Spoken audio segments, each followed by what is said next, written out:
morning, ladies and gentlemen. Can I also pass on my apologies from Jane this morning? She would have loved to have been here, and right now I would have loved her to be here too. But in the meantime, you have me. As you can see from this, I am the academic lead for Inspire. Now, Inspire is the Institute of Sustainable Practice, Innovation and Resource Effectiveness within the university. It's been led by Jane over the last 3 years, and I came on board just a couple of months ago as the academic lead. So what I hope Jane wanted me to do this morning, and what I am going to do this morning, is just to give you a bit of a background as to where we are now and where we're going in the future, and with a bit of emphasis on what I'm doing, because that's what I know best. So as you can see, Inspire has been running for 3 years, and during that time a lot of the focus has been of Jane's has been on developing policy within the university. So it's been a top-down approach in terms of ensuring that sustainable development is at the core of what is done within the university, and has been placed strategically in policy documents right through the university, with an emphasis across the board. Now, Jane launched a sustainability strategy last year, and within it there are 4 key performance indicators that we are working towards at the moment.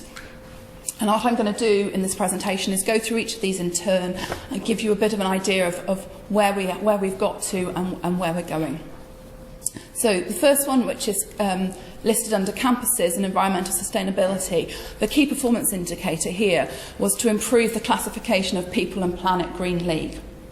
Now, we had some fantastic success with this late last year. So the awards are given as if they're a degree programme. And for the work that Jane's led over the last few years across the board, so it's not just about the campus, we also put in information on what had been done in terms of curriculum development and changing the culture within the university. And the university was awarded a first-class degree as a result of that. And what's important to understand is that it was the highest rising university ever in the history of the People and Planet League. We came 8th out of the whole of the UK, and we were the first in Wales. So this was a significant achievement which we can build on moving forward. When we talk about culture and embedding sustainability, one of the key ways in which this has been done up to now is about making sure that every faculty across the university has a sustainability plan in place. And this has been going on over the last year or so, and at the last sustainability committee that we have every couple of months, that the final faculty plan was brought to the committee. So we now have a complete suite of faculty plans. Sorry, I can actually see you now. We have a complete suite of faculty plans in place.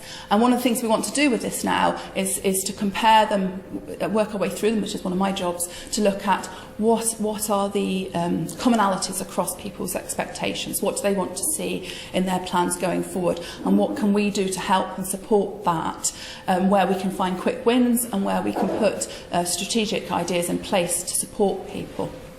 So one of my jobs moving forward now is to work with the various faculties on what their expectations are and what we can do to support them. Curriculum, teaching and learning is obviously our bread and butter, and embedding sustainability within our teaching programmes has been a significant challenge, is ongoing. There are a number of ways in which this is done within the university, and there are a number of ways in which we're changing things as we move forward. So at the moment, if you are validating a new or existing degree, or revalidating an existing degree programme, you are required to put a sustainability statement forward. So we need to know what it is you're going to do within your programme that covers, embraces education for sustainable development. And one of my jobs is to look at all the validation documents coming forward and to support people as they are developing their degree programmes, to look at how they might embed sustainability further. But there are a number of other things that we are trying to do in order to support curriculum development. I have been meeting with link contacts, people across the university who have an interest in education for sustainable development, and work with staff within their schools and faculties to support the progress of education for sustainable development. And we've been looking at what we can do now to support them, what we can do to put in place potentially training and to develop skill sets in education for sustainable development across the university. So skills support is a big area in which we want to develop now. So we're looking at how we can support people at the chalk face. One of the things that we're doing later this year is to launch and hopefully what will be an annual conference, an internal conference, and what we're going to do is ask staff to bring examples of best practice in education for sustainable development teaching to this conference. We're encouraging people from across the university to take part in this, so we'll have people from a number of different disciplines from the different campuses hoping to contribute to this. And what this will do will give us an opportunity to share ideas, share best practice, see where people are going, potentially find examples that could be used in different disciplines.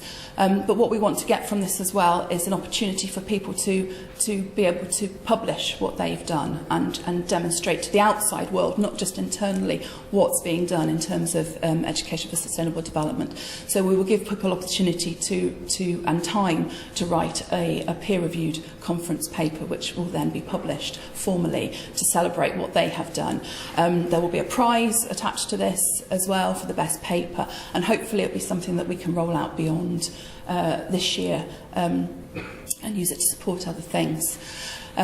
Finally, in terms of competitive advantage, research is obviously an important issue within the university in developing research. I come from a research background, and one of the things that we want to do within Inspire now is to provide a conduit, provide a centre where we can bring people from different disciplines within the university together to look at developing research programmes that they can work with people they may not have worked with before. And one of the things we're going to be targeting is looking at how we can do research on SA1, to bring people together to do research on that as it moves forward, but also look at how it can be used as a teaching and learning tool so that we can bring that background to ESD as well. So those are our 4 main key performance indicators that we're taking forward at the moment.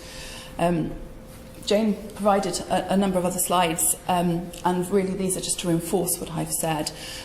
So when we're talking about Inspire and an inspired education, we're recognising that the education of our students, future graduates, and represents the biggest opportunity for the university to encourage awareness and action for the development of a more sustainable future.